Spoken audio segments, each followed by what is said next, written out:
Let us start our satsang. Today I will describe the exact scene of a revival of Madurai Aadhenam. There was a time, arrogant, intellectual, but not intelligent, cunning, but not compassionate, experimenting, but not experienced. Few monks from the perverted Jainic tradition, please understand, not the real Jain tradition. The real Jainism is a powerful spiritual tradition. In course of time, the perverted, diverted Jaina tradition, few so-called priests and monks have evolved who have started only using the wealth and the tradition to fulfill their own ends, who are not honest, authentic or sincere, integrated. Whenever a living master leaves the body, the inevitable corruption, perversion which happens in the tradition has happened to the Jainism also at that time. So few Jain monks, very influential but not impressive, powerful but not energetic. Understand?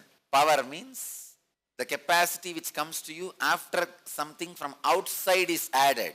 Energy means the capacity which comes to you without anything from outside. Powerful but not energetic. Having the status of a leader but not the state of the leadership. Those few fellows were ruling the country and misguiding the king.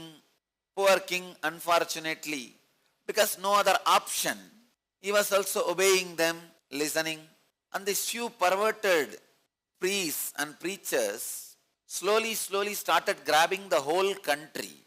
The very growth of the country started getting disturbed and destroyed, detracted by these few Jain monks. Queen of the king, wife of the king, Mangayar Karasyar, a great lady, woman, stature of a sage, still worshipped in all Hindu temples of South India as one of the enlightened saints of Saiva tradition. I can imagine how she would have looked, how she would have been lived, how she would have been living, thinking. A saintly person, highly evolved, devotee of Shiva, Mahadeva. She started getting worried, started having a deep concern for the country and citizens. Please understand, those days rulers were very concerned about the conscious evolution of the citizens also. Not just food, clothes, education and infrastructure of the country. No, consciousness of the country was also very important for them. What you believe is more important than what you eat or what you drive and where you live. What you believe as life is more important than the car you drive, the house you live, the salary you receive, the language you speak, or the food you eat, the dress you wear. What you believe as life is too precious to be lost with some fools. So Mangayar Karasyar was highly worried. She slowly started feeling suffocated to be in the palace and unable to do anything for the conscious growth of the citizens. She herself is a highly evolved saint. But as you know, wives are never heard nor respected, can never be accepted, especially by king. For a king to listen to a wife, queen, too much. So the king, his name is Goon Pandian, because he had a bent back. In Tamil, the bent back is called goon. Of course, he was surrounded by goons. So, in a way, the name fits in English and Tamil both. His back was bent. He was not ready to listen to Mangayar Karasyar, the queen. She tried her best to convince Goon Pandian the complete conscious growth can happen only if emotion also evolves. Please understand. The key difference between the Jainism practiced at that time and the Shaivism is the sacred sentiments for emotional evolvement. Please understand, Jainism had literally everything Shaivism had. Vedic tradition had. They had yoga, they had tapas, they had meditation, they had everything for the growth of the body, yoga, for the growth of the mind, meditation, for the growth of the consciousness, enlightenment. All concepts were available even in those days in Jainism, but for the growth of consciousness, the sacred sentiments, the ability to feel connected, the ability to melt, the ability to merge with the divine, the ability to radiate humbleness. Unfortunately, that was missing. The ability to feeling connected. When that misses, even the meditation and the extraordinary powers and experiences you receive only makes you more egoistic. It only makes you more egocentric, more arrogant, more abusive. But Mangayar Karasyar, the great queen of the Pandya kingdom, is unable to handle this whole situation. She was completely disturbed, perturbed, shaken, shivering. She slowly asked the king, "O Lord, you are suffering with hunchback, this bent back for such a long time. Can I invite a young healer from Tanjore district, from Chola kingdom, who is well known for his healing powers?"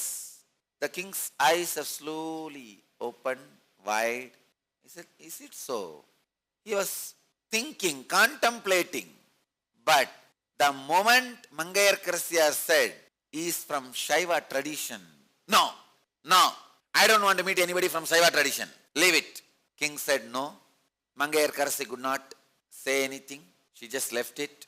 But again, after a few days, she asked the king, "O Lord, why don't you at least ask these Jain monks who are constantly putting all different ideas into your head, who are bending your brain also, to straighten your back?"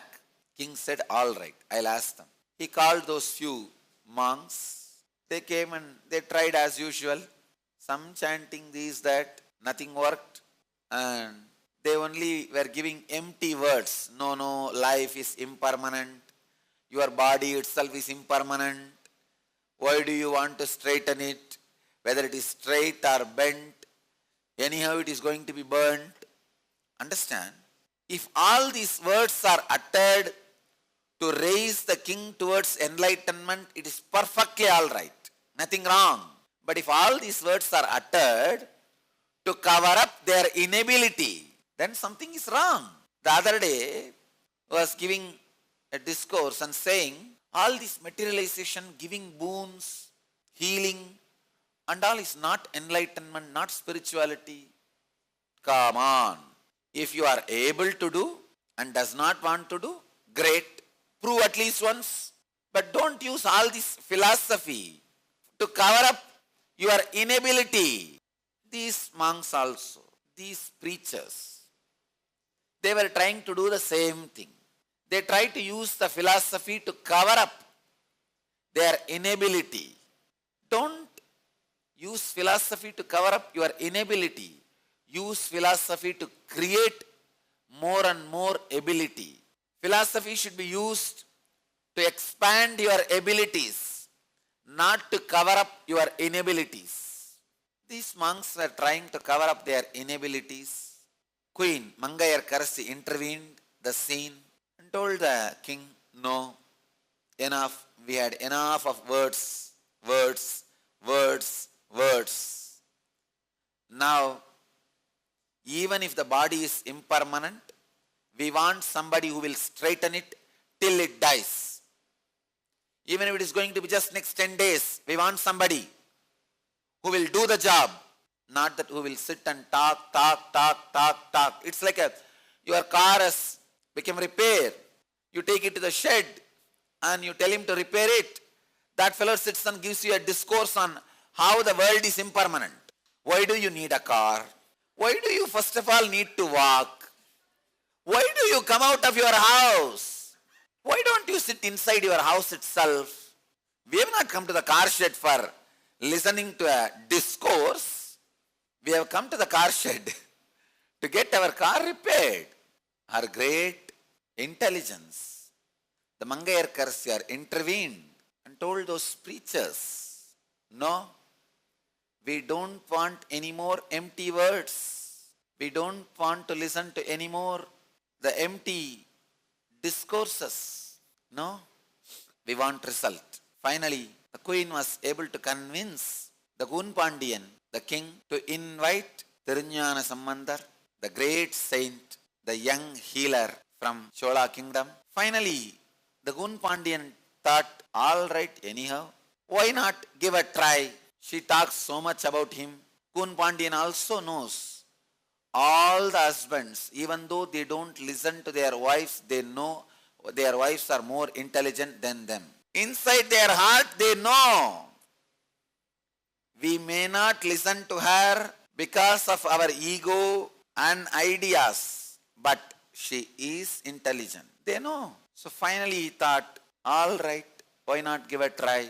Finally, Mangayarkars just took the nod of Gunpandian, sends a grand invitation with a palanquin, all the traditional paraphernalia to invite Thiruñana Sambandar, the great saint. The invitation reaches Thiruñana Sambandar. He was exactly in the same situation when I was offered to accept this Madurai Aadhenam throne.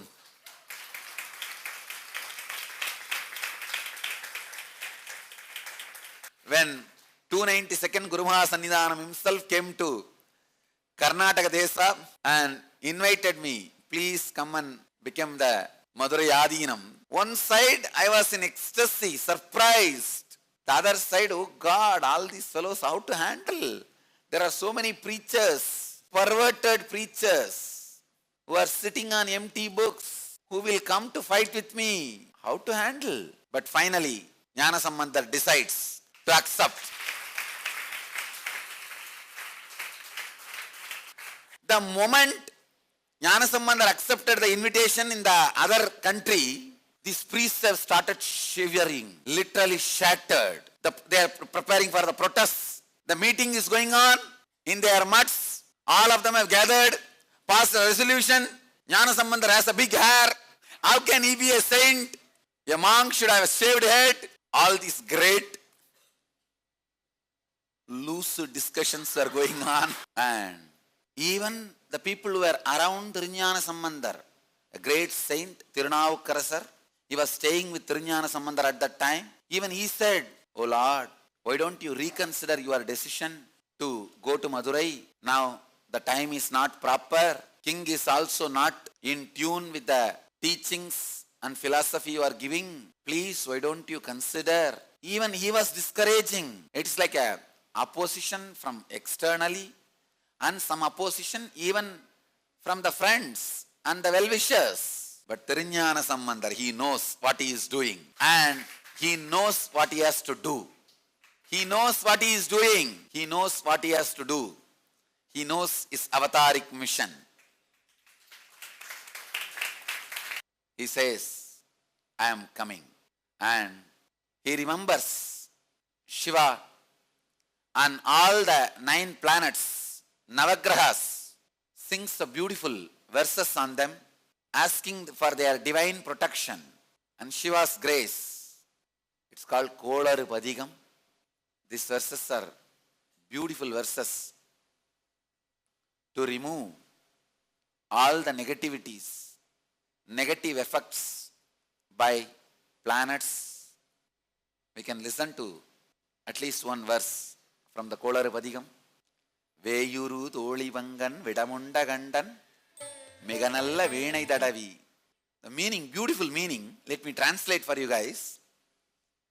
He says, Shiva, who has Devi as part of himself, who has swallowed collective negativity, the Alagala poison, he has swallowed even the whole collective negativity, Alagala poison. That great being, Shiva, Mahadeva, who has destroyed all negativities, when he is sitting in my heart, in my being, how can this 9 planets small negativity can hurt me? They will do only good to all the devotees of Shiva.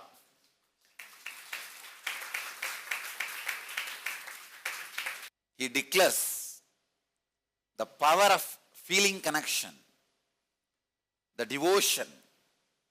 Understand? Feeling connection is the ultimate technique.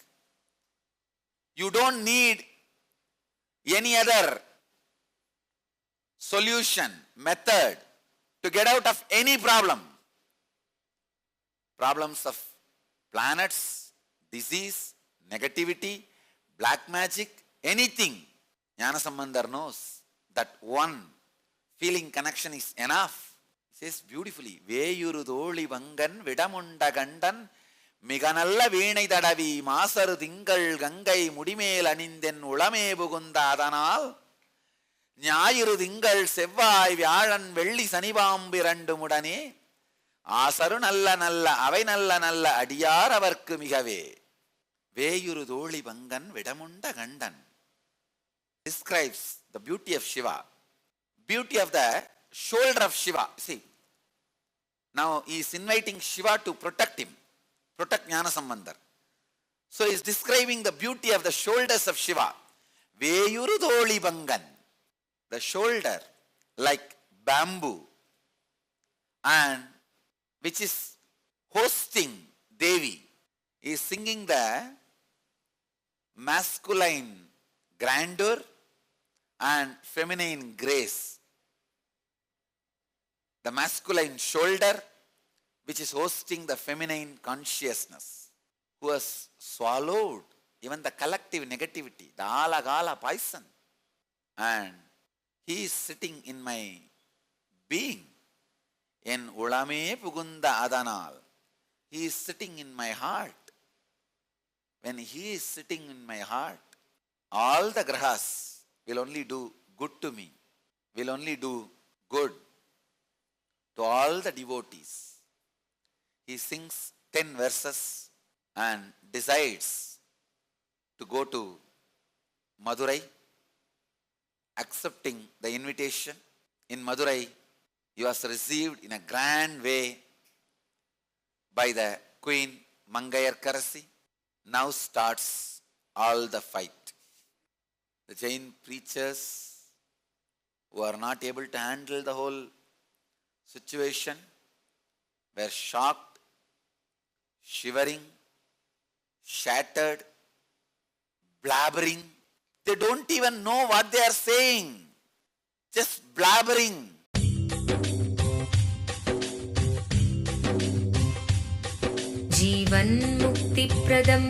Paramahamsa Nityananda, a rare living incarnation, is named among the world's 100 most spiritually influential personalities today. Paramahamsa Nityananda has been placed alongside Dalai Lama, Nelson Mandela, Oprah Winfrey, Paulo Coelho and others by Mind, Body, Spirit, the world's top esoteric magazine from Watkins, London's oldest and largest bookstore.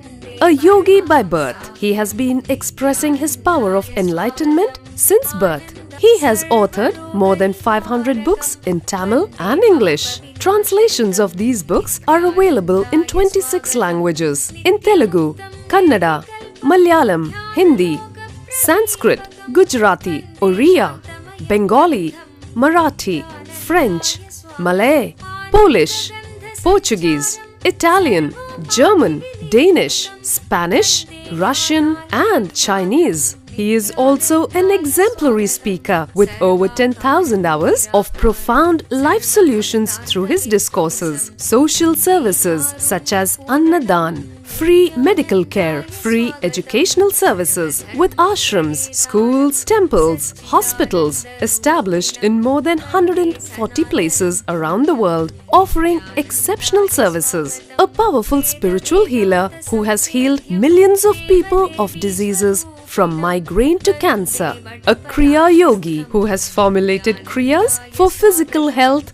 and mental well-being, benefiting thousands. A living master who offers practical solutions for our everyday problems. He is the founder and spiritual head of Nityananda Dhyanapitham, a spiritual powerhouse who has revived the sacred Vedic tradition by establishing Vedic temples in places like Los Angeles, San Jose, Seattle, Toronto, Ohio, Oklahoma, Phoenix, St. Louis, Malaysia, Brazil, Paris, Guadeloupe, Dallas, New York, New Jersey, Atlanta, Calgary, Vancouver, Singapore, and places in India like Bengaluru, Hyderabad, Tiruvannamalai.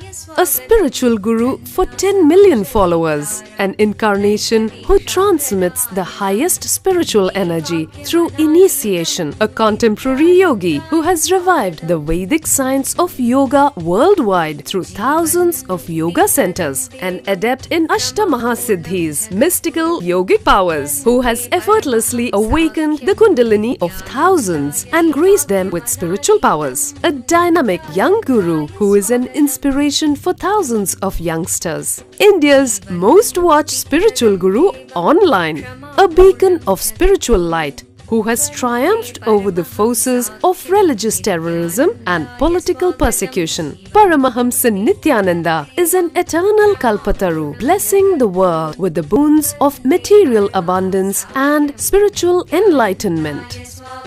He is the 293rd pontiff of the world's most ancient Hindu organization, Madurai Aadhenam. Nityanandaya swagatam Anandanubhavaswadam Sarvaroga nivarakam Vande papa vinashaktam Nityanandaya swagatam Nityamuktam nirvikalpam Dhyanaloka pradipakam Vande shantamayam bandham Nityanandaya swagatam.